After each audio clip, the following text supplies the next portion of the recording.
राधे राधे दोस्तों, आज हम आपको सुनाएंगे एक बहुत ही अच्छी कहानी।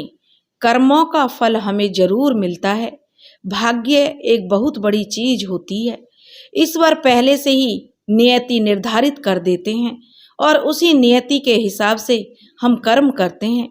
आज हम आपको एक ऐसी औरत की कहानी सुनाएंगे जिसने एक आत्मा को महसूस किया, महसूस ही नहीं किया, उसे समझा भी, और आज वह बुढ़ापे में आ गई और अपने बच्चों को, पोते पोतियों को यह कहानी सुनाती है। दोस्तों, अगर आपको हमारी कहानी पसंद आए तो प्लीज़ हमारे चैनल को लाइक करें, सब्सक्राइब करें और शेयर करें। बिमला अपने पोते पोतियों को कहानी सुनाती है अपनी जीवन की। उसके पोते पोतियां उसे घेर कर बैठे हुए थे। बिमला अपने दिनों को याद करते हुए कहती है कि एक बार की बात है, बिमला के पेट में बहुत जोर से दर्द हो रहा था। वह रोए जा रही थी और भगवान से जो हाथ जोड़कर प्रार्थना कर रही थी, हे प्रभु मुझे बचा लो, मेरी नैया पार लगा दो। हे प्रभु, वह भगवान से बार बार जो प्रार्थना कर रही थी, हे प्रभु यह कैसा मजाक कर दिया नियति ने मेरे साथ। क्या उसके पापों की गिनती इतनी ज़्यादा थी कि उसके हिस्से में तनिक सी भी खुशियाँ नहीं बची।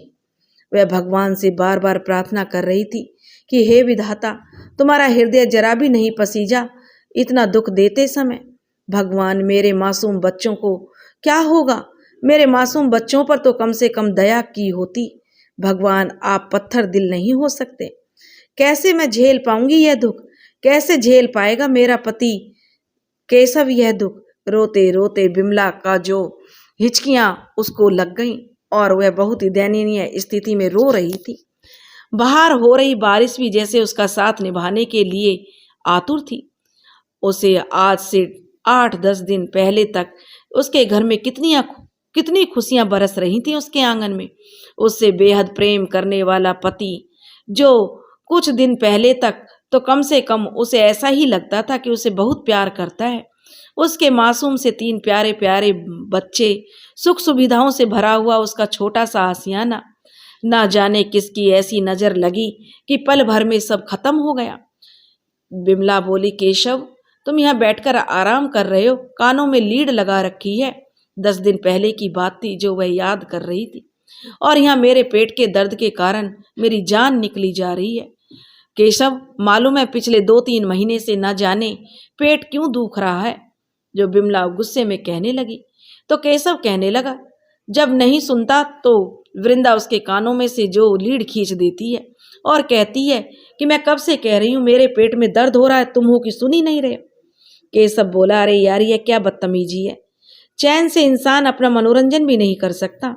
और वह कहने लगा तो बोला, अच्छा ठीक है, बताओ बिमला क्या बात है, तुम क्या कह रही थी? बिमला कहने लगी, क्या कह रही हूँ, वही पेट दर्द लगातार होता जा रहा है, कभी तेज होने लगता है, कभी धीमा हो जाता है, यह मुझे बहुत परेशान कर रहा है। तो केशव बोला, ऐसा करते हैं, एक अल्ट्रासाउंड करवा लेते हैं। पिछले 3-4 साल से हर साल तो अल्ट्रासाउंड हो रहा है, बिमला कहने लगी, पर कभी कुछ निकलता ही नहीं, बस गैस ही गैस दिखाई देती है। केशव कहने लगा, हाँ कह तो तुम सही रही हो, पर ऐसे कब तक चलेगा? ऐसा करते हैं, आज डॉक्टर से मैं अपॉइंटमेंट ले लेता हूँ, फिर देखते हैं आगे क्या करना है। तब तक तुम एक पेन किलर ले लो और आराम करो। केशव ने बिमला को दवाई और पानी दे दिया और कहने लगा, तुम थोड़ा आराम कर लो और मैं डॉक्टर से जो अपॉइंटमेंट लेकर तुम्हें बता दूंगा। और ताकि वृंदा सो जाए इसलिए उसने कमरे की लाइट बंद कर दी और कहा कि शाम को डॉक्टर के पास चलते हैं। कमरे में बच्चा धमा चौकड़ी मचा रहे थे, पर सबसे बड़ा बेटा जो 13 साल का था वह थोड़ा चुप था। राज उसका नाम था, जैसे वह वहाँ होकर भी नहीं था। उससे 3 साल छोटी नैना, और नैना से 2 साल छोटा था सूरज। वो दोनों कैरम खेल रहे थे। सूरज खेल में बेईमानी कर रहा था और नैना ने सारी गोटी कैरम पर बखेर कर खेल ही खराब कर दिया, और दोनों इसी बात में लड़ रहे थे। केशव जैसे ही अंदर आया तो नैना और सूरज दोनों शांत हो गए और चुपचाप फिर से कैरम खेलने लगे।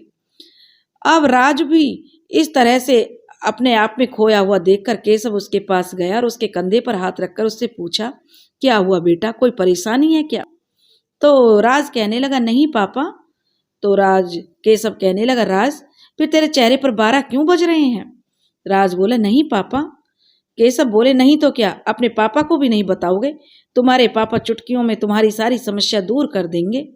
तब अबोध से और मासूम से राज ने अपने पिता का प्रेम पाकर वह पिघल गया और उसकी आंखों में आंसू आ गए, जिसे देखकर केशव थोड़ा परेशान हो गया। वह बोला, क्या बात है राज? के राज की आंखों में आंसू देखकर केशव इतना तो समझ गया था कि बात उतनी छोटी भी नहीं है जितनी वो समझ रहा है। उम्र के जिस पड़ाव से राज गुजर रहा है, उस पड़ाव में शरीर और दिमाग दोनों में कुछ बदलाव होता जरूर है। राज ने जो अटकते हुए कहा, पापा। तो केशव बोला, हाँ बेटा बोलो, क्या कहना चाहते हो? राज ने डरते डरते बोला, पापा मैं कल स्कूल नहीं जाऊंगा। तो केशव बोला, क्यों बेटा, स्कूल क्यों नहीं जाओगे? तो राज बोला, बस पापा मुझे नहीं जाना है।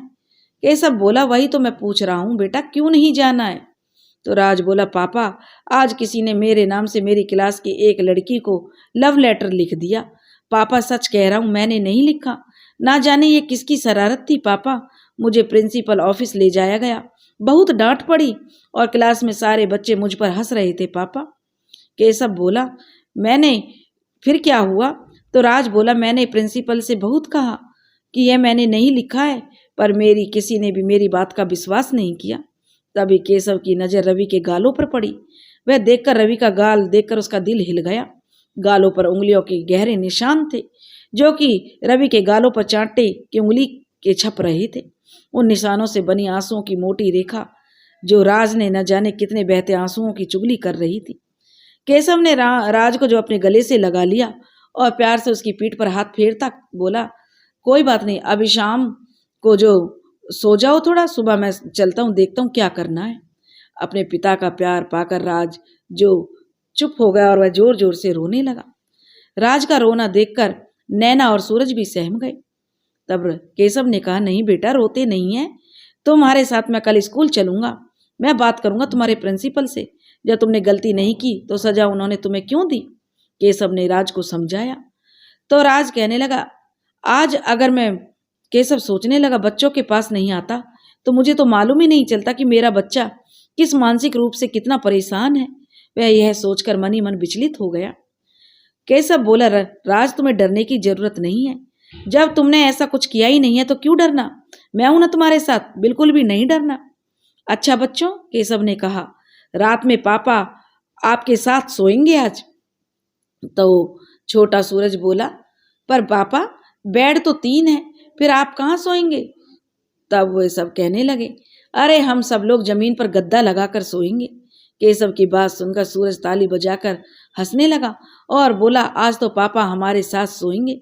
इसके बाद केशव सबसे पहले डॉक्टर को फोन लगाकर उन्होंने शाम की अपॉइंटमेंट फिक्स की। शाम के समय केशव बिमला को लेकर डॉक्टर के पास गया। डॉक्टर के चैम्बर में डॉक्टर बोली, देखिए मिस्टर केशव, मैंने आपकी पत्नी का एग्जामिन किया है और पुराने अल्ट्रासाउंड की रिपोर्ट भी देख ली है। आप ऐसा कीजिए, आप अपनी पत्नी का एक सीटी स्कैन करवा लीजिए, उसके बाद देखते हैं कि आगे क्या करना है।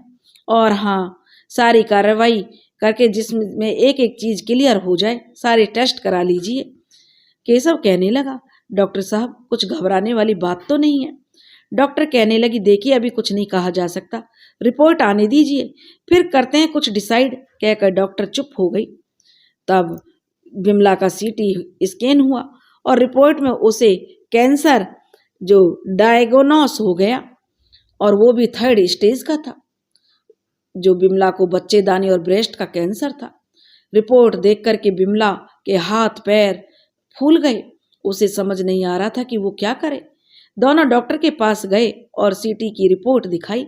रिपोर्ट देखकर डॉक्टर के चेहरे पर कुछ परेशानी के भाव आ गए और डॉक्टर कहने लगी, मिस्टर केशव, आप अपने किसी हायर सेंटर पर बिमला का इलाज करवाइए, जैसे दिल्ली, मुंबई या फिर गुजरात, क्योंकि शरीर के जिस भाग में बिमला को कैंसर है, उस भाग को जो हम शरीर से बाहर निकाल कर बिमला को बचा सकते हैं। और यह ऑपरेशन किसी अच्छे सेंटर पर होगा तो श्योरिटी के चांसेस ज़्यादा होंगे। आप बिमला का ऑपरेशन जल्द से जल्द करवा लीजिए, क्योंकि कैंसर अपने 3रे चरण पर है और हम ज़्यादा रिस्क नहीं ले सकते, डॉक्टर ने कहा। डॉक्टर की बात सुनकर बिमला और केशव दोनों के चेहरे पर हवाइयां उड़ने लगी। बिमला की आंखों से आंसू गिरने लगे। वो लड़खड़ाकर अचानक गिरते गिरते बची, तब केशव ने उसे संभाल लिया। किसी तरह दोनों घर आए। बिमला अपने आंसू साफ करती हुई मुस्कुराकर घर में आई और बच्चे कहने लगे, मम्मी पापा आ गए। सूरज ताली बजाकर कहते हुए कहने लगा कि मम्मी आ गई। तीनों बच्चों को देखकर जो बिमला का कलेजा फटा जा रहा था, उसे लग रहा था कि वो दहाड़े मारकर रो ले, पर फिर भी वो अपने आप को बहुत ही ज्यादा शांत करते हुए बोली। उसके आंसू जैसे आंखों से बांध तोड़कर बाहर निकलने को बेताब थे। केशव बेखूबी बिमला की हालत समझ रहा था, पर वो भी बेबस था। इस समय बच्चों के सामने कैसे अपने दुख को बताता। बड़े राज ने पूछा, पापा सब ठीक है ना? डॉक्टर ने क्या बताया? अचानक राज की आवाज से केशव अपनी सोच से बाहर आया। वह बोला, बेटा सब ठीक है, मम्मी को डॉक्टर ने आराम करने को कहा है, बहुत कमजोरी आ गई है उसको। केशव ने अपने बच्चों को बताया और कहा, चलो मम्मी को आराम करने देते हैं। तो छोटी नैना बोली, पापा भूख लगी है, लेकिन मम्मी तो आराम कर रही है, फिर खाना कौन बनाएगा? सूरज कहने लगा। तो केशव बोला, आज खाना हम सब मिलकर बनाएंगे। तो केशव का छोटा बेटा सूरज हंसने लगा, आज पापा कुकिंग करेंगे। तो सूरज कहने लगा, आपको खाना बनाना आता है पापा? मम्मी जैसा ही खाना बनाना पापा। तो केशव कह रहा, अरे बेटा तुम खाकर तो देखना, कितना टेस्टी खाना बनाता है तुम्हारा पापा। तो राज बोला, पापा आप चलेंगे ना कल स्कूल मेरे साथ? तो राज की बात सुनकर अचानक केशव को ख्याल आया कि उसे स्कूल भी जाना है।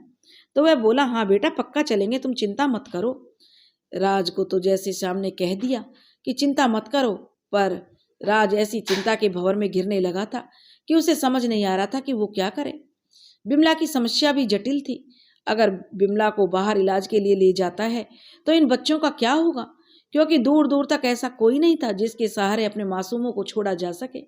उनका स्कूल, पढ़ाई, खाना पीना सबका कौन ध्यान रखेगा? यह सोचकर केशव को अपने सीने में एक दर्द की लहर महसूस हुई। वो अपना सीना पकड़कर किचन में एक तरफ बैठ गया। केशव को एक तरफ कुआं तो दूसरी तरफ कहाई वाली स्थिति नजर आ रही थी। बीवी को देखता है तो बच्चों को कौन देखेगा, और बच्चों को देखता है तो बीवी का इलाज कैसे होगा? ऐसा क्यों होता है जिंदगी में? जब सब सही चल रहा होता है तो कैसे अचानक सारी चीजें खराब होने लगती हैं? भाग्य जैसे रूठ सा जाता है। अचानक केशव कुछ निर्णय लेता है और आंख बंद करके भगवान से 2 मिनट प्रार्थना करता है। वो तय कर लेता है कि बाहर ना जाकर वह अपने शहर में ही अपनी पत्नी बिमला का इलाज कराएगा, चाहे परिणाम जो भी हो, क्योंकि वो बच्चों को ऐसे अकेले नहीं छोड़ सकता। उसके बाद वो खाने की तैयारी करने लगा। बच्चे भी अपनी जितनी भी उनसे मदद हो रही थी अपने पापा की मदद कर रहे थे। खाना बन जाने के बाद केशव खाना लेकर बिमला के पास गया, लेकिन बिमला बहुत गहरी नींद में सोई हुई थी। केशव एकटक बिमला के चेहरे को देखने लगा। इन कुछ घंटों में जैसे बिमला अचानक से कितनी बूढ़ी सी हो गई थी। पूरा चेहरा वृंद जो बिमला का पीला पड़ चुका था। केशव न जाने कितनी देर बिमला को देखता रहा कि अचानक रसोई में कुछ टूटने की आवाज आई। केशव ने खाने की थाली को वहीं पर रखा और जल्दी से रसोई की ओर भागा। वहां का नजारा देखकर हैरान रह गया। सूरज और नैना दोनों घबराए हुए खड़े थे और राज भी आवाज सुनकर वहां पर आ गया था। नैना ने आम के अचार की बरनी तोड़ दी थी। पूरे रसोई घर में वहां पर तेल, अचार और कांच के टुकड़े पड़े हुए थे। केशव को समझ नहीं आ रहा था कि वो क्या करे, क्या कहे। नैना का चेहरा जो डर से सहमा हुआ था, लेकिन केशव की कुछ कहने की इच्छा नहीं हुई और कहने लगा, बेटा आपको अचार चाहिए था तो आप भैया से या मुझसे कहती, और देखो पैर में कांच नहीं चुभ जाए। चलो संभल कर यहाँ से निकल जाओ। जब तक मैं रसोई साफ नहीं कर लूं तब तक तुम तीनों में से कोई भी अंदर नहीं आएगा। बिमला तो जो सिर्फ आज लेटी ही थी, तो ये हाल हो गया। केशव सोचने लगा, तुम्हारे बिना मैं कैसे कर पाऊंगा बिमला, कैसे सब संभाल पाऊंगा? बिमला बेचारे बच्चों को तो मालूम भी नहीं है कि उनकी माँ किन हालातों से गुजर रही है। केशव रसोई साफ करते करते मन में सोच रहा था। उसकी आंखों में आंसू आ जाते। तभी एक कांच का टुकड़ा जोर से केशव की उंगली में चुभ गया और आह की तेज आवाज केशव के मुंह से निकली और खून की धारा उसकी उंगली से बह निकली। केशव ने जल्दी से सिंक का नल जो चालू करके अपनी उंगली उस नल के नीचे कर दी। कांच ज्यादा अंदर तक नहीं घुसा था, तो केशव ने झटके से उस कांच को जो खींच लिया और डिटॉल से उंगली साफ करके बैंडेड लगा लिया, पर खून रुक नहीं रहा था। अचानक केशव को याद आया कि ऐसे कट जाने पर बिमला हल्दी का प्रयोग करती है, तो केशव ने जल्दी जल्दी जो हल्दी पर उंगली पर जो हल्दी लगाई और कॉटन लपेट ली। कुछ देर बाद खून बहना बंद हो गया। वह संभल कर धीरे धीरे रसोई साफ करने लगा। उसके बाद बिमला के पास गया। बिमला अभी भी सो रही थी। एक मन उसका होता कि बिमला को उठा दूं, उसे कुछ खिला पिला दूं, और एक मन उसका करा कि सो लेने दे, जागेगी तो अभी दुनिया भर की टेंशन करेगी। केशव अपने मन में सोचता रहा। खाने की थाली लेकर बाहर आ गया। इसके बाद केशव और बच्चों ने एक साथ मिलकर खाना खाया। अब सोने की बारी थी तो छोटा सूरज और नैना में लड़ाई हो रही थी। पापा के साथ मैं सोऊंगी, सूरज कहने लगा मैं सोऊंगा, और दोनों ठुनकते हुए जो नाराज हो रहे थे। केशव बोला अच्छा अच्छा लड़ो मत, मैं दोनों के साथ सोऊंगा। ओके, एक तरफ नैना और दूसरी तरफ सूरज और बीच में पापा। दोनों बच्चे खुशी से चिल्लाने लगे ठीक है। और रात के करीब 1 बजे केशव की नींद खुली तो बिमला को कमरे में गया और उसे देखा कि बिमला रो रही थी। रोने की आवाज देखकर उसने लाइट ऑन किया तो देखा बिमला लेटे लेटे रो रही है। केशव ने पूछा बिमला क्या हुआ, तुम क्यों रो रही हो? केशव की आवाज सुनकर बिमला अपने आंसू पोंछ लिए और केशव से बोली कुछ नहीं। लेकिन केशव से कुछ छुप थोड़ी पाया था। बिमला के करीब जाकर उसने बिमला को गले से लगा लिया और उसकी पेट पर हाथ फेरते हुए बोला बिमला चुप हो जाओ। लेकिन प्रेम और अपनापन पाकर, अपने पति का प्यार देखकर बिमला की आंखों से आंसुओं का सैलाब फट पड़ा। यह देखकर केशव की भी आंखों में आंसू आ गए। लेकिन समय कमजोर पड़ने का नहीं था। अगर वो टूट गए तो घर कैसे संभालेंगे? बस यही सोचकर केशव ने आंसू अपनी आंखों में कैद कर लिए, उन्हें पलकों की देहली से बाहर नहीं निकलने दिया। वह केशव कहने लगा बिमला क्यों चिंता करती हो, पगली हो, बस तुम खुश रहा करो। तो बिमला कहने लगी केशव मुझे डर लगता है, बच्चों का क्या होगा, घर का क्या होगा। कहते कहते बिमला हिचकियां लेकर रोने लगी। तब केशव कहने लगा तुम भगवान की इतनी पूजा करती हो फिर भी घबरा रही हो, वो सब सही करेंगे। भगवान ने इस समय हमारी परीक्षा ले रहे हैं, कुछ नहीं होगा। अच्छा चलो कुछ खाना खा लो और बताना खाना कैसा बना है। आज मैंने और बच्चों ने खाना बनाया। कहकर केशव किचन में जाकर बिमला के लिए खाना ले आया और अपने हाथों से जबरदस्ती उसे खिलाने लगा। बिमला कहने लगी केशव मुझे बिल्कुल भी भूख नहीं है, मेरा मन नहीं है कि कुछ भी खाने का।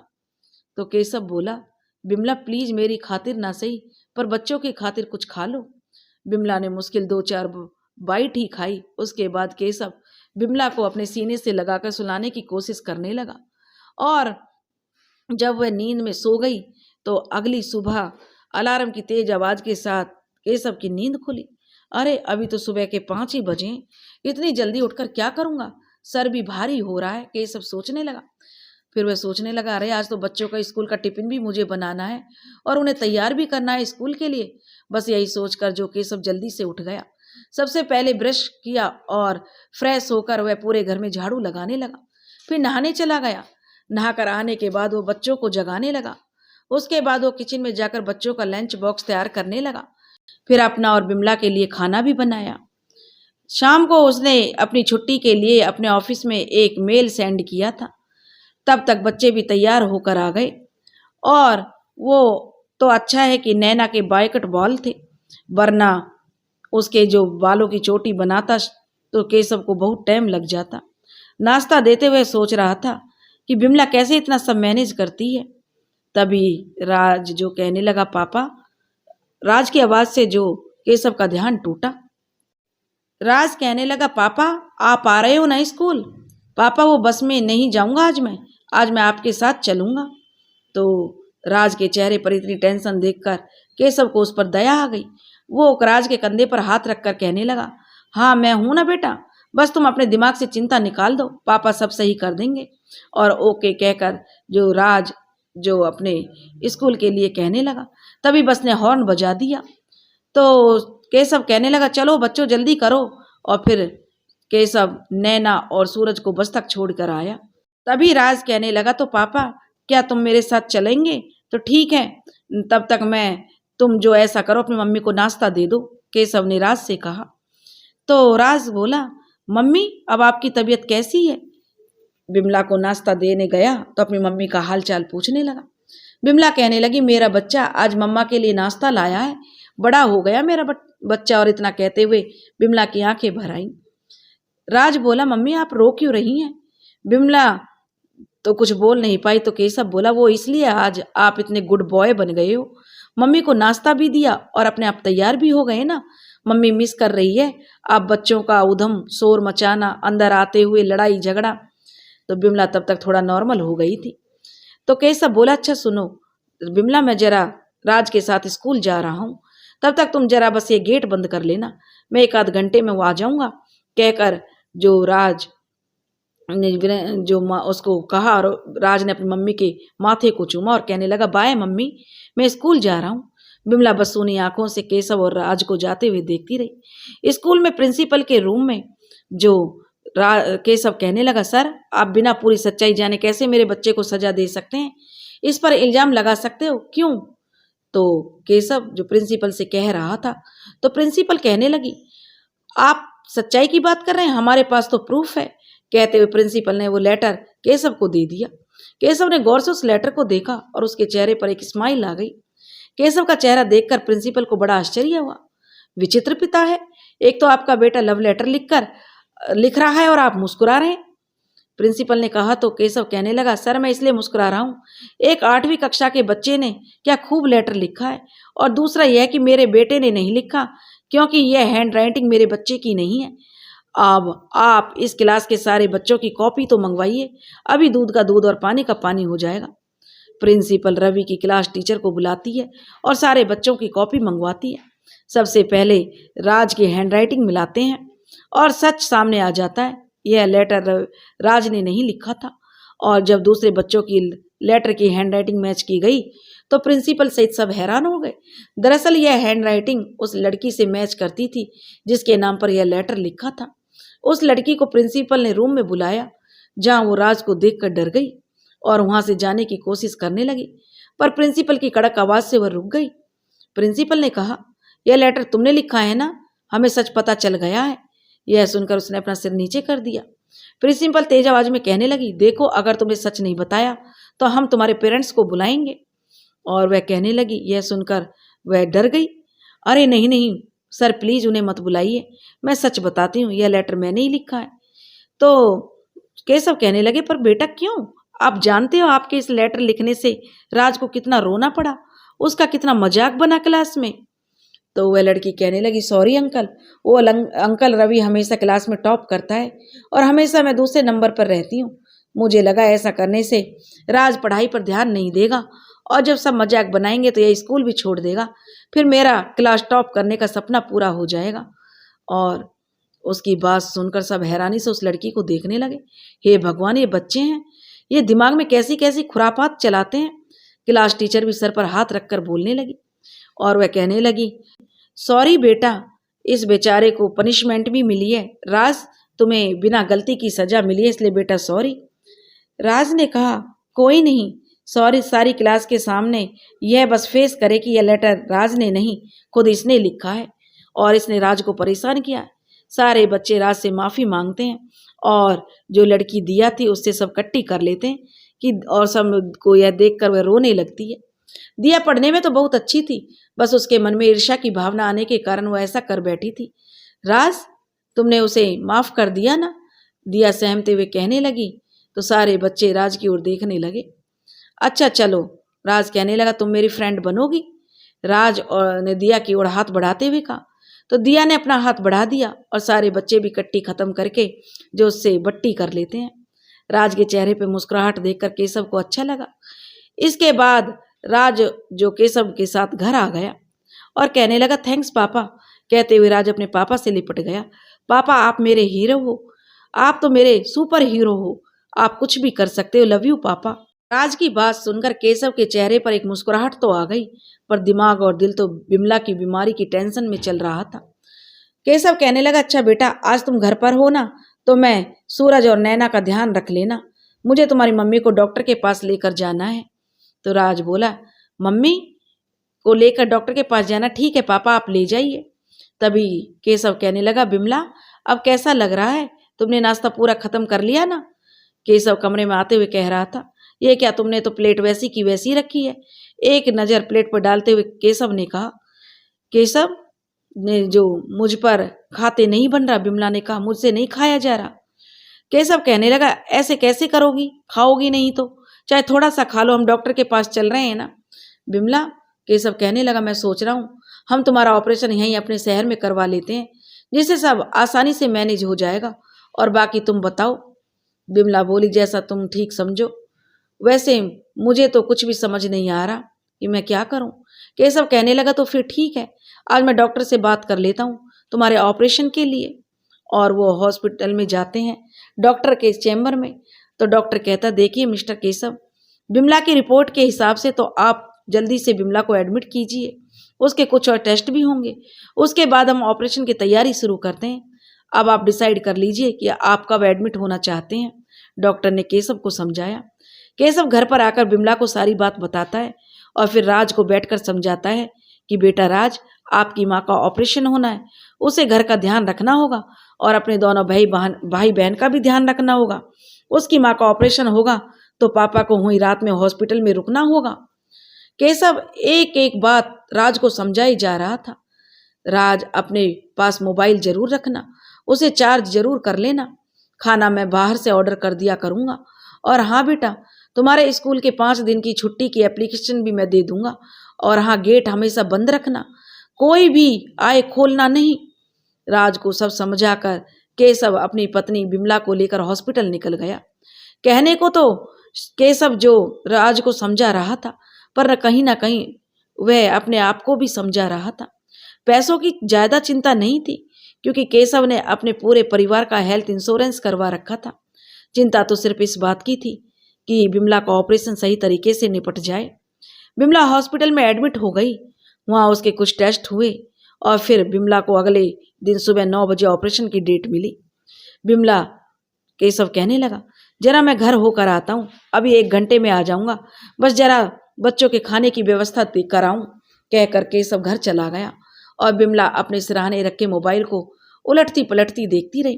केशव जब घर पहुंचा तो बच्चों का हालचाल पूछा और उनको अपने आगे खाना खिलाया, और राज को गेट चेक करके सबको सोने के लिए कहा, और कुछ खाना अपने और बिमला के लिए भी लेकर हॉस्पिटल चला गया।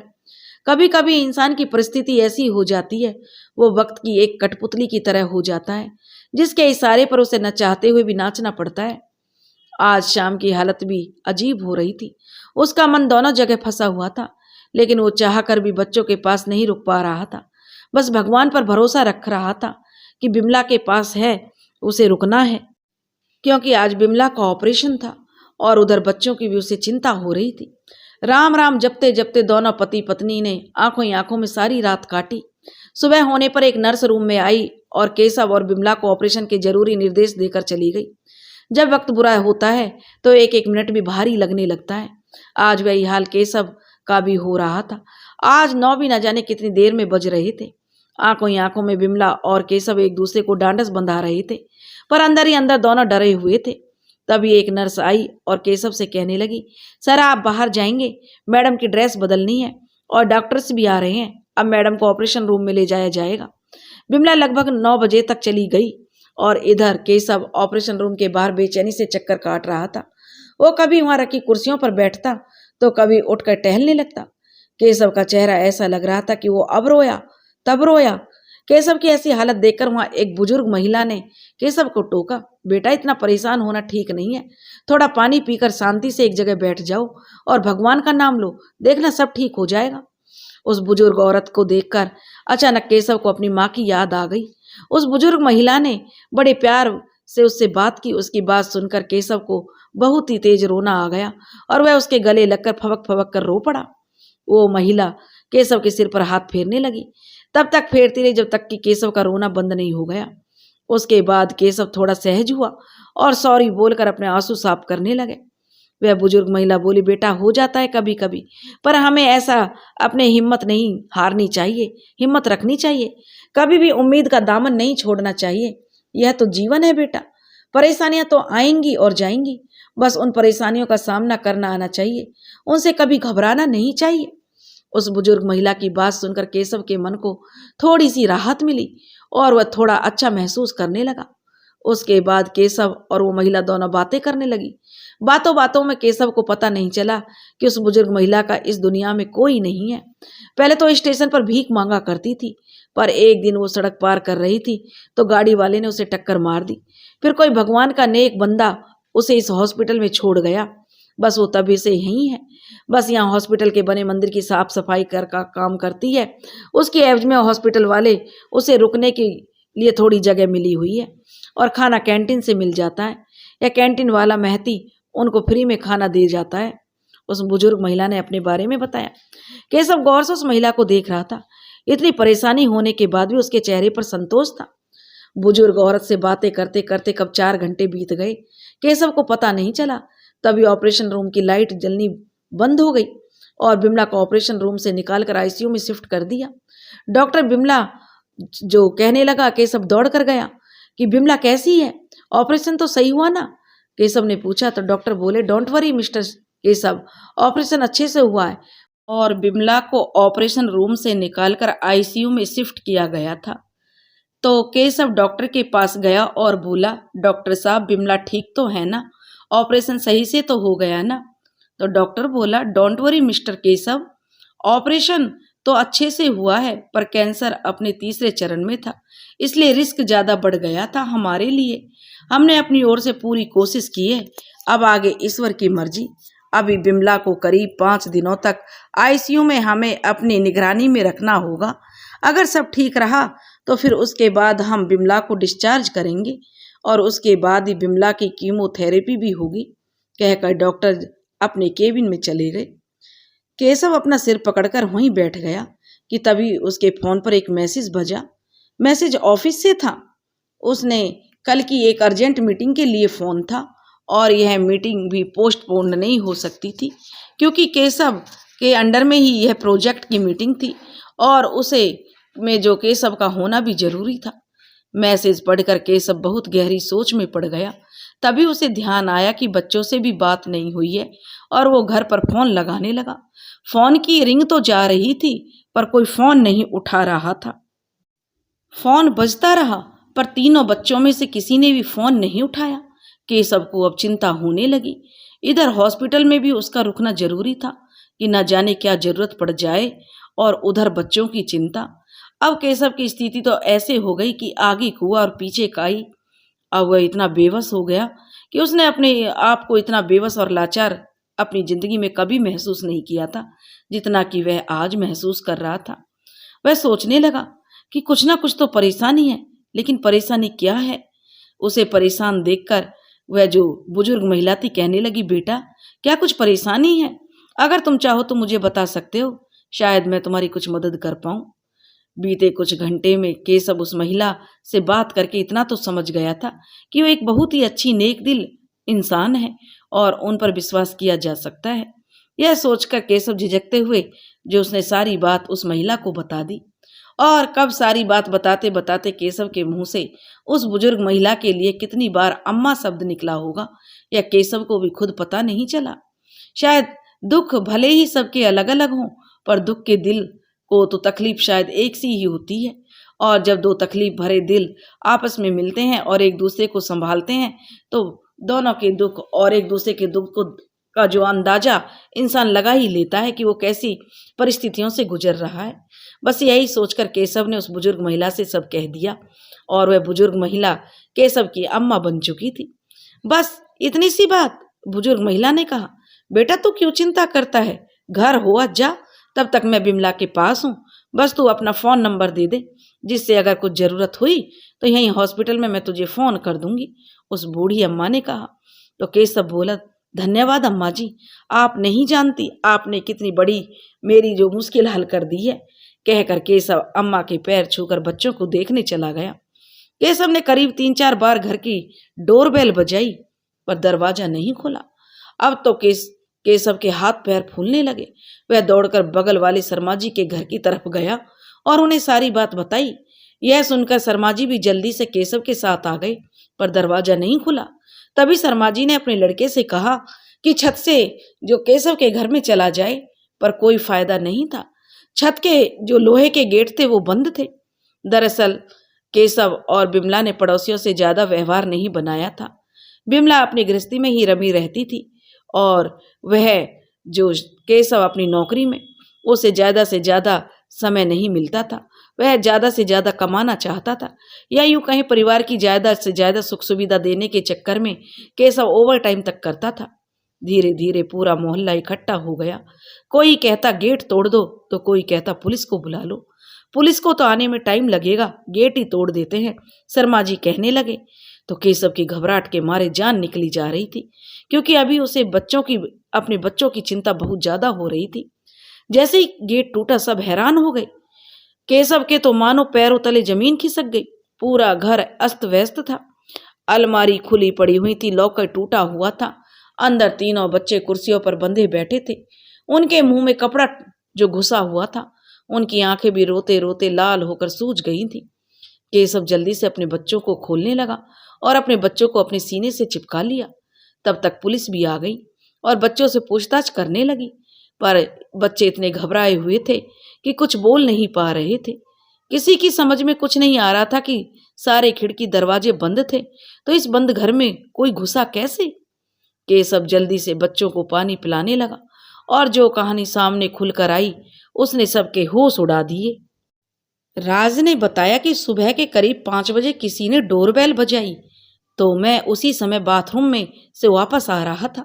मैंने घर के अंदर से ही पूछा कौन है, तो आवाज आई कि बेटा हॉस्पिटल से तुम्हारे पापा ने भेजा है तुम्हें कुछ देने के लिए। यह सुनकर राज ने गेट खोल दिया। जैसे ही गेट खोला तो 2 आदमी अंदर आ गए और गेट बंद कर दिया। फिर वह राज का हाथ पकड़कर बोले, अच्छा बताओ घर में कौन कौन है। तो राज ने कहा, मेरा भाई और मेरी बहन है, वो तो मुझे लेकर अंदर आ गए। उसके बाद उन्होंने सूरज और नैना को भी उठा लिया और उन दोनों को भी चेयर से बांध दिया।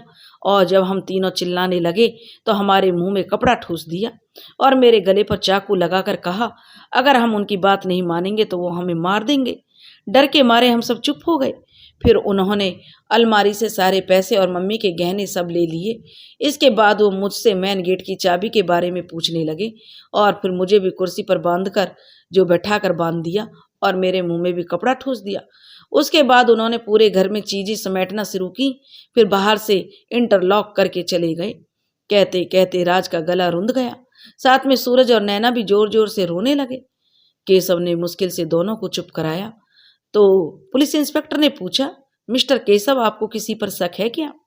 केशव कहने लगा, सर मैंने हॉस्पिटल में होने की बात अपने पड़ोसियों को भी नहीं बताई, तो फिर ये कौन आदमी थे जो ये जानते थे कि मैं अपनी पत्नी के साथ हॉस्पिटल में हूँ और मेरे बच्चे घर में अकेले हैं। हाँ, केशव कहने लगा, हॉस्पिटल में एक अम्मा को जरूर मैंने सारी बात बताई, हो सकता है किसी ने उस समय कुछ सुन लिया हो। केशव कहने लगा। तो वह कहने लगा, हे भगवान, कहीं मेरी पत्नी की जान खतरे में ना हो, वो बूढ़ी औरत। और वह बात अधूरी छोड़कर केशव हॉस्पिटल की ओर भागा और जाते जाते शर्मा जी को बच्चों का ध्यान रखने को कहकर गया। केशव को ऐसे भागते हुए देखकर इंस्पेक्टर साहब केशव को अपने साथ गाड़ी में बिठा लेते हैं और कहते हैं कि हॉस्पिटल की ओर ही चल दिए। केशव का तो दिमाग ही सुन्न हो चुका था। वो तो गनीमत थी कि बच्चों को कोई शारीरिक हानि नहीं पहुंची थी। केशव कहने लगा, सर प्लीज गाड़ी थोड़ा जल्दी चलाइए। केशव बार बार कह रहा था। तो इंस्पेक्टर बोले, मिस्टर केशव यह सड़क है, खाली मैदान नहीं। देखिए मैं आपकी चिंता समझ रहा हूँ, आप थोड़ा रिलैक्स तो रहिए। केशव का तो दिमाग ही सुन्न हो चुका था। वो तो गनीमत थी कि बच्चों को कोई शारीरिक हानि नहीं पहुंची थी। केशव कहने लगा, सर प्लीज गाड़ी थोड़ा जल्दी चलाइए। केशव बार बार कह रहा था। तो इंस्पेक्टर साहब बोले, मिस्टर केशव हम तुम्हारी परेशानी समझ रहे हैं, थोड़ा रिलैक्स रहिए, यह सड़क है, कोई खाली मैदान नहीं है। तो वह कहने लगा, केशव मुझे अपने बीवी और मेरे बच्चों की जान पर बनाई है। सर मुझे बहुत चिंता हो रही है, मेरी बेचैनी लगातार बढ़ती जा रही है। और जैसे जैसे हॉस्पिटल आया, केशव ने लगभग गाड़ी से छलांग लगा दी और जल्दी से दौड़ता हुआ वह बिमला के पास पहुंचा। केशव लगभग दौड़ता हुआ आईसीयू में गया और वहां बिमला को सही सलामत देखकर उसकी सांस में सांस आई। केशव ने नर्स से बिमला की तबीयत के बारे में पूछा, तो नर्स ने बताया कि अभी बिमला को नींद के इंजेक्शन के कारण ही वह सोई हुई है, वैसा भी फिलहाल चिंता की कोई बात नहीं है। उसके बाद उसे उस अम्मा का ध्यान आया। वो फिर बाहर आकर अम्मा को देखने लगा, पर अम्मा कहीं नहीं दिखाई दी। इसके बाद वो पूरे हॉस्पिटल में अम्मा को ढूंढता रहा, पर अम्मा का पता नहीं था। तो केशव कहने लगा, इंस्पेक्टर साहब मेरा शक एकदम सही है, यह अम्मा भी मिली हुई है। 1 मिनट कैंटीन वाले से और पूछता हूँ कि वो सुबह कह रही थी कि कैंटीन की ओर से उसे खाना मिलता है। तो वह कहने लगा, कैंटीन वाला साहब अभी 2 घंटे पहले ही वो अम्मा गई है, कह रही थी कुछ जरूरी काम है। कैंटीन वाले ने बताया। तो अब तो सब कुछ क्लियर हो गया था, लेकिन अभी भी केशव का मन नहीं मानने को तैयार था। इंसान की मजबूरी का फायदा लोग कैसे उठाते हैं, यह केशव ने देख लिया था। वो अपना जिसे समझकर दर्द बांट रहा था और वही उसे और दर्द दे रही थी। केशव वहीं बेंच पर बैठ गया और भगवान से हाथ जोड़ने लगा कि आज भगवान ने उसके बच्चों की कितनी रक्षा की है। कहीं वो बदमाश मेरे बच्चों को जान से मार देते तो क्या होता। सोच सोचकर केशव का दिल बैठा जा रहा था। जब समय की गति विपरीत होती है तो सब चीजें गड़बड़ाने लगती हैं। समय समय इंसान की जो परीक्षा लेता है समय भी, और जरूरत से ज्यादा परीक्षा इंसान को तोड़ देती है। हम समझ सकते हैं मिस्टर केशव, इंस्पेक्टर ने कहा, आप पर क्या बीत रही है, संभालिए अपने आप को और हमें बस आपकी एक मदद चाहिए। तो केशव कहने लगा, जी कहिए। तो इंस्पेक्टर कहने लगा, क्या आप उस बुढ़िया का हुलिया बताकर उसका स्केच बनवाने में हमारी मदद करेंगे? हम आपको बिल्कुल भी परेशान नहीं करना चाहते, पर हमारी भी ड्यूटी है। तो केशव कहने लगा, बिल्कुल सर, मैं आपकी मदद जरूर करूंगा, केशव ने कहा और उस बुढ़िया का स्केच बनवाने में मदद करने लगा। उसके बाद केशव कारपेंटर को फोन करके गेट जोड़ने के लिए कहने लगा। केशव की तो समझ में नहीं आ रहा था कि वो करे तो क्या करे। आखिर हे भगवान, उसकी कैसी परीक्षा ले रहा है, यह कैसी नियति है उसकी। पत्नी को कैंसर और बच्चे वो भी तो कितना परेशान हो रहे हैं, कैसे सब मैनेज होगा। वह भगवान से कह रहा था, भगवान प्लीज मेरी कोई मदद करो। कहते हुए केशव हाथ जोड़कर भगवान से प्रार्थना करने लगा। तभी केशव का फोन बजा। पता चला उसकी जो मीटिंग थी कैंसिल हो चुकी थी और मीटिंग अगले महीने होनी थी, क्योंकि जो क्लाइंट आने वाले थे उनमें से एक का एक्सीडेंट हो गया था, तो पैर में फ्रैक्चर हो गया, इसलिए हाल फिलहाल तो मीटिंग नहीं थी। बच्चे भी अभी लीव पर थे और केशव ने भी अपने ऑफिस में 20 दिन की छुट्टी का मेल कर दिया था, जो कि अप्रूव हो गया था।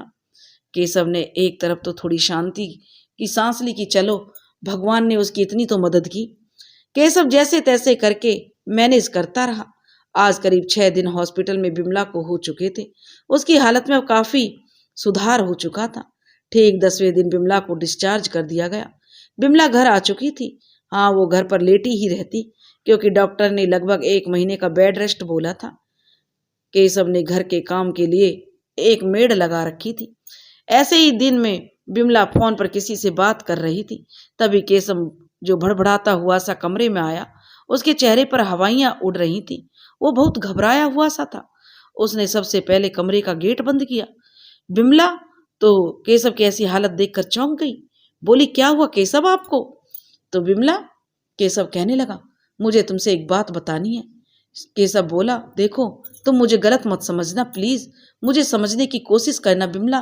कहते कहते केशव अचानक चुप हो गया। केशव, बिमला कहने लगी, मेरा दिल बैठा जा रहा है, बोलो क्या कहना चाहते हो। केशव बोला, बिमला वो हकलाने लगा। तो बिमला बोले, कहो ना क्या कहना चाहते हो। केशव बोला, बिमला पहले वादा करो कि तुम कुछ नहीं कहोगी, मुझे माफ कर दोगी और ना ही मुझे छोड़कर जाओगी, प्लीज। केशव हाथ जोड़कर गिड़गिड़ाने लगा। बिमला बोली, देखो केशव, पहेलियां मत बुझाओ, सीधे सीधे बताओ आखिर बात क्या है। तुम पहले वादा करो। केशव कहने लगा कि तुम मुझे छोड़ोगी नहीं। तब बिमला बोली, बात क्या है केशव, मुझे बताओ। और भला मैं तुम्हें क्यों छोड़ूंगी, बिमला कहने लगी। बिमला बेड पर पैर लटकाई बैठी हुई थी और केशव वहीं उसके पैरों के पास जाकर जमीन पर बैठ गया और फिर बिमला का हाथ अपने हाथ में लेकर बोला, बिमला। थोड़ी सी चुप्पी के बाद बिमला जो केशव बोला, मुझे एड्स हो गया है। कहकर केशव अपनी नजरें झुकाकर बिमला की ओर देखता रहा। बिमला जो अपने ही दुख से दुखी थी, अचानक इस खबर से हैरान हो गई और एकदम से अपना हाथ केशव के हाथ से छुड़ा लिया और बोली, केशव ये कैसा मजाक है? बोलो केशव, तुम मजाक कर रहे हो ना? और अगर ये मजाक है तो इससे घटिया मजाक मैंने आज तक नहीं देखा और ना ही सुना है। बिमला गुस्सा होकर कहने लगी, केशव ये मजाक है ना? बोलो केशव, तुम मजाक कर रहे हो ना? और अगर ये मजाक है तो इससे घटिया मजाक मैंने आज तक नहीं देखा और ना ही सुना है। बिमला कहने लगी। केशव कहने लगा, बिमला ये सच है। अचानक बिमला की आंख से आंसू बहने लगे और वह कहने लगी, लेकिन ये आपको कैसे हो गया? बिमला का सवाल सुनकर केशव ने नजरें झुका ली और बिमला कहने लगी, मैं तुमसे कुछ पूछ रही हूँ। केशव, तुम्हें एड्स कैसे हो गया? बिमला केशव के कंधे झिंझोड़ते हुए कहने लगी। केशव कहने लगा, मुझसे गलती हो गई बिमला, और उसने अपनी नजरें झुका ली। केशव, बिमला कहने लगी, गलती हो गई? तुम पागल हो क्या? तुम क्या कह रहे हो? देखो केशव, मेरे प्राण निकल जाएंगे, प्लीज ऐसा सदमा मत दो कि मैं झेल नहीं पाऊं। कहते कहते बिमला की सांसें फूलने लगी और वो बेहोश होकर वहीं बेड पर गिर गई। तब बिमला बिमला कहकर से जो केशव बेहोश बिमला को चिल्लाने लगा। बच्चे भी केशव की आवाज सुनकर आ गए और केशव से पूछने लगे, पापा मम्मी को क्या हुआ है? राज ने पूछा तो यह सुनकर केशव चुप हो गया, बस बिमला का हाथ अपने हाथों में लेकर मलने लगा। तभी राज पानी के लेकर आया और उसके छींटे उसने बिमला के चेहरे पर मारे, जिससे बिमला को थोड़ी देर में होश आ गया। होश में आते ही बिमला को केशव की बातें याद आने लगी, जिससे उसकी आंखों में आंसू बहने लगे। वो अपना हाथ केशव के हाथ से छुड़ाकर बोली, केशव, जो बिमला के आंसू पोंछने की कोशिश कर रहा था, तो बिमला ने केशव का हाथ झटक दिया। बच्चे भी ये चीज नोटिस कर रहे थे। यह देखकर केशव का ध्यान हटाने की कोशिश करने लगे। बच्चों, केशव ने कहा, अभी तुम सब स्कूल नहीं जा रहे हो, तुम्हारा सिलेबस अधूरा होगा, तो तुम सब ऐसा करो, अपने अपने दोस्तों को फोन करके पूछो कि क्या क्या पढ़ाई हो चुकी है। तो बच्चे कहने लगे, जी पापा। राज कहने लगा, जी पापा, मैं आज ही पूछने वाला था। नैना और सूरज, तुम दोनों भी भैया से हेल्प ले लो। केशव ने कहा, वह तुम्हारे होमवर्क करने में हेल्प करेंगे और जो भी अपना स्कूल का होमवर्क पूरा कर लेगा उसे पापा गिफ्ट देंगे। गिफ्ट की बात सुनकर बच्चे बहुत खुश हो गए और अपने अपने कमरे में चले गए। बिमला बिमला, केशव कहने लगा, बिमला प्लीज न्यू, खामोश मत रहो, प्लीज बिमला कुछ तो बोलो। केशव बिमला को कुछ भी बोलते न देखकर बार बार बिमला से बोल रहा था, लेकिन बिमला, तुम्हारा चुप रहना मेरी जान निकाल देगा। बिमला प्लीज कुछ बोलो, यू खामोश मत रहो। केशव जो बिमला से चुपचाप बैठी हुई जो बोल नहीं रही थी उससे कहने लगी, क्या कहूँ केशव, अब तो कुछ कहने को भी नहीं बचा और ना ही सुनने को। तुमने तो एक बार भी अपने परिवार के बारे में नहीं सोचा केशव, और क्या कह रहे हो कि मेरे साथ की जरूरत नहीं है? शर्म आनी चाहिए तुम्हें। यहाँ मैं कैंसर से जूझ रही हूँ, मुझे तुम्हारे सहारे की जरूरत थी और तुम्हें मेरे सहारे की। केशव, तुमने अपने जरा से सुख के लिए 4-4 जिंदगियां बर्बाद कर दी। बिमला, केशव कहने लगा, मैं सब सही कर दूंगा, बस तुम मेरा साथ नहीं छोड़ना। केशव कहने लगा, पर बिमला तो जैसे पत्थर हो चुकी थी। बिमला कुछ तो बोलो, मुझे मारो, गालियां दो, पर ऐसे चुप ना रहो प्लीज। केशव कहने लगा, मेरी जान निकल रही है। बिमला कहने लगी, केशव प्लीज अभी तुम मुझे अकेला छोड़ दो, तुम जाओ अभी यहाँ से। केशव कहने लगा, नहीं बिमला, मैं तुम्हें अकेला नहीं छोड़ सकता, मैं नहीं जा सकता। तो बिमला उठते हुए कहने लगी, तो ठीक है, मैं चली जाती हूँ। केशव कहने लगा, नहीं बिमला, तुम बैठो, मैं ही चला जाता हूँ। कहकर केशव बहुत ही कातर दृष्टि से बिमला को देखने लगा, ठीक वैसे ही जैसे कोई छोटा बच्चा जब गलती करता है तो अपनी माँ की ओर जिस तरह से देखता है। अब उसकी माँ भले ही मार लेगी, पर उसे उम्मीद होती है कि माँ उसे माफ भी कर देगी। कुछ ऐसे ही केशव का हृदय का भाव हो रहा था, पर बिमला, उसका तो दुख बहुत ही असहनीय हो गया था। ये कैसी नियति का क्रूर तमाचा उसके ऊपर पड़ा था, ये कैसा भाग्य का खेल है। उसे कैंसर जैसी बीमारी है और उसके पति को एड्स, दोनों का ही जीवन नैया में सुराख हो चुके हैं। अब उस नैया की सवारी, उसके बच्चे, उनका जीवन भी खतरे में है। पर बिमला का दुख तो बहुत ही असहनीय हो रहा था। ये कैसा नियति का क्रूर तमाचा उसके गाल पर पड़ा है, ये कैसे भाग्य का खेल है। उसे कैंसर जैसी बीमारी और उसके पति को एड्स, दोनों का ही जो जीवन की नैया में सुराख हो चुका है। उस नैया की सवारी, उसके बच्चे, उसका जीवन भी अब खतरे में है। बिमला को यूं आंखें बंद कर कर बेड पर ही लेट गई, पर मन में आते बुरे ख्याल जैसे उसका पीछा नहीं छोड़ना चाह रहे थे। इस बार उसके दिल की बेचैनी जैसे उसकी आंखें ही नहीं बंद करने दे रही थी और वो घबरा कर आंखें खोल लेती। उसकी नजर ऊपर चलते जो पंखे पर अटक गई। हाँ, यही सही है, जब मैं ही नहीं रहूंगी तो मुझे तकलीफ भी नहीं होगी, ना होंगी और ना ही देखूंगी, और बस एक बार में ही खेल खत्म। सोचते सोचते बिमला फांसी लगाने की तैयारी जो करने लगी। मम्मी, मम्मी, मैं यहाँ छुपा हूँ, ढूंढ कर दिखाओ। मम्मी, आज बर्थडे पर नई फ्रॉक देना। मम्मी, मेरे प्रोजेक्ट का डायग्राम बना दोगी? आपकी ड्राइंग कितनी अच्छी है मम्मी। अचानक बच्चों की आवाज बिमला के कानों में गूंजने लगी। नहीं नहीं, बिमला सोचने लगी, यह मैं क्या करने जा रही हूँ, मेरे बच्चों का क्या होगा? अगर मुझे कुछ हो गया तो सब उल्टी सीधी बातें बनाएंगे, मेरे बच्चों का जीना कितना मुश्किल हो जाएगा। सोचते सोचते बिमला को पसीना आने लगा। उसकी धड़कनें अचानक से बहुत तेज चलने लगी। वो हाँफने लगी, उस पर बेहोशी सी छाने लगी। पापा पापा, अचानक राज अपने पापा को आवाज देने लगा। वो बिमला के पास कुछ पूछने आया था, पर जब उसने अपनी माँ को ऐसे बेहोश होते देखा तो वह घबरा गया और उसने अपने पापा को आवाज लगाई। आवाज सुनकर केशव दौड़ा हुआ आया। उसने ही बिमला की हालत देखी तो उसे डॉक्टर को फोन किया, तो डॉक्टर ने उसे हॉस्पिटल में एडमिट करने को कहा। यह सुनकर केशव टेंशन में आ गया। उसे समझ नहीं आ रहा था कि अब वह क्या करे। तभी उसके दरवाजे की घंटी बजी। रवि जाकर गेट खोलने लगा तो सामने वाले शर्मा जी की वाइफ खड़ी थी। वह कहने लगी, क्या हुआ भाई साहब, आपके चेहरे पर इतना टेंशन क्यों है? बिमला तो ठीक है ना? राज कहने लगा, आंटी मम्मी बेहोश हो गई है। तो वह कहने लगी, क्या? कहते हुए मिसेस शर्मा तेजी से अंदर चली आई और बिमला के चेहरे पर पानी के छींटे मारने लगी और बीच बीच में उसके हिलाती डुलाती रही। थोड़ी देर बाद बिमला को होश आ गया, पर उसकी हालत सही नहीं दिख रही थी। मिसेस शर्मा कहने लगी केशव से, भाई साहब आप ऐसा कीजिए, डॉक्टर को यहीं ले आइए, हो सकता है हॉस्पिटल ले जाने की जरूरत ही न पड़े। केशव को उनकी बात सही लगी और वो डॉक्टर को लेने के लिए चला गया। थोड़ी देर में डॉक्टर को लेकर केशव घर आ गया। डॉक्टर ने बिमला को चेक किया और कहा, देखिए मिस्टर केशव, बिमला का बीपी हाई है और मैंने कुछ टेस्ट लिखे हैं और कुछ दवाइयाँ भी लिखी हैं जिन्हें आप आज से ही देना शुरू करें। आप टेस्ट करवा कर फिर मुझे रिपोर्ट दिखाइए, फिर देखते हैं कि क्या ट्रीटमेंट शुरू करना है। उसके बाद डॉक्टर को केशव छोड़ने चला गया। केशव के आने के बाद मिसेस शर्मा अपने घर चली गई। बिमला तुमने कुछ खाया कि नहीं? केशव ने पूछा, पर बिमला कुछ नहीं बोली। बिमला मेरा गुस्सा खाने पर मत निकालो, केशव कहने लगा। चलो खाना खा लो और फिर दवाई भी तो खानी है। चलो हम आज सब साथ में खाना खाएंगे, बच्चे कहाँ हैं? केशव कहने लगा। तो केशव बिमला की ओर देखकर बच्चों को आवाज लगाने लगा कि बच्चों इधर आओ, पापा आज सबके साथ खाना खाएंगे। छोटा सूरज तो खुश होते हुए कहने लगा, लेकिन एक प्रॉब्लम है। वह कहने लगा, केशव कहने लगा, एक प्रॉब्लम है बेटा।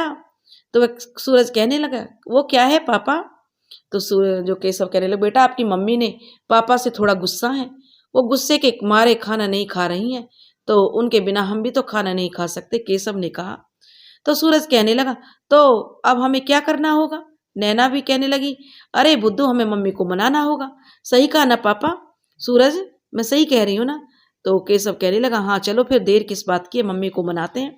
बिमला जो चुपचाप सभी की बातें सुन रही थी, उसे हंसी आ गई और हंसते हंसते उसकी आंखों में आंसू बहने लगे। उसे अपने बच्चों पे बहुत प्यार आ रहा था।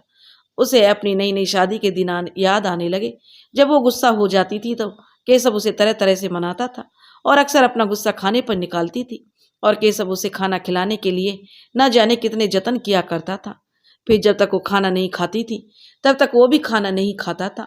सोचते सोचते अचानक बिमला को जोर से रोना आ गया। तभी उसे ध्यान आया कि बच्चे उसे रोता देखकर टेंशन में आ जाएंगे, तो वह फट से अपने आंसू पोंछने लगी। बच्चे कहने लगे, मम्मी आप लोगों के साथ खाना खाएंगी ना? आप हम लोगों के साथ खाना खाइए, चलो आप खाना खाते हैं। आप इतना सुनकर जो सारे बच्चे बहुत खुश हो गए। मम्मी कहने लगी, हाँ मैं अपने बच्चों के साथ खाना खाऊंगी। रात को सबके सोने के बाद बिमला सो गई क्या? केशव कहने लगा, पर बिमला ने कोई जवाब नहीं दिया। तभी केशव को बिमला के सिसकने की आवाज सुनाई दी। बिमला, केशव के चेहरे से जो चादर, बिमला सो गई क्या? केशव ने बिमला से पूछा, लेकिन बिमला ने कोई जवाब नहीं दिया। केशव को बिमला के सिसकने की आवाज सुनाई दी तो केशव ने बिमला के चेहरे से चादर हटाई तो देखा बिमला रो रही थी। बिमला को रोता हुआ देखकर केशव को बहुत तकलीफ हुई। वो अपने हाथ से बिमला के आंसू पोंछने लगा, उसे उठाकर अपने सीने से लगा लिया। बिमला ने भी आज केशव का विरोध नहीं किया। आज बिमला शांति से केशव के सीने से लग गई और उसकी आंखों से आंसू बहने लगे। केशव, आखिर ऐसी क्या कमी रह गई मेरे प्यार में? बताओ केशव, आखिर क्यों किया तुमने ऐसा? कहते कहते बिमला फपक पड़ी। केशव वृंदा को जो कहने लगा, मुझसे बहुत बड़ी गलती हो गई, मैं क्या करूं? और उसे जो अपने ऊपर बहुत गुस्सा आ रहा था कि मैंने क्या कर दिया। केशव बिमला के आंसू पोंछा और उसका चेहरा अपनी ओर उठाकर बोला, बिमला देखो मुझे मालूम है मेरी गलती माफ करने के काबिल नहीं है, लेकिन फिर भी मैं तुमसे माफी मांगने की जुर्रत कर रहा हूँ। बिमला, आज तुम्हें मैं वो सारा सच बताऊंगा जिसने हमारे जीवन में हलचल मचा दी है। कमरे में एकदम सन्नाटा पसरा हुआ था। कमरे में बस घड़ी की टिक टिक की आवाज सुनाई दे रही थी। बिमला और श्याम दोनों अपनी अपनी धड़कनें जो उनकी स्पष्ट सुनाई दे रही थी। अगर इस समय कोई सुई भी गिरी तो उसकी भी आवाज सुनाई पड़ जाती। बिमला अचानक केशव की आवाज जो कमरे में खामोशी तोड़ी। केशव बोला, बिमला?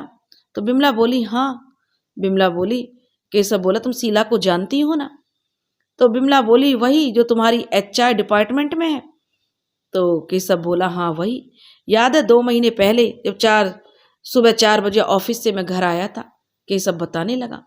तो बिमला बोली, हाँ, और तुमने कहा था कि क्लोजिंग के कारण काम खत्म करना जरूरी था, इसलिए तुम ऑफिस में ही रुककर सारी रात काम कर रहे थे, इसलिए सुबह घर आए थे, बिमला ने कहा।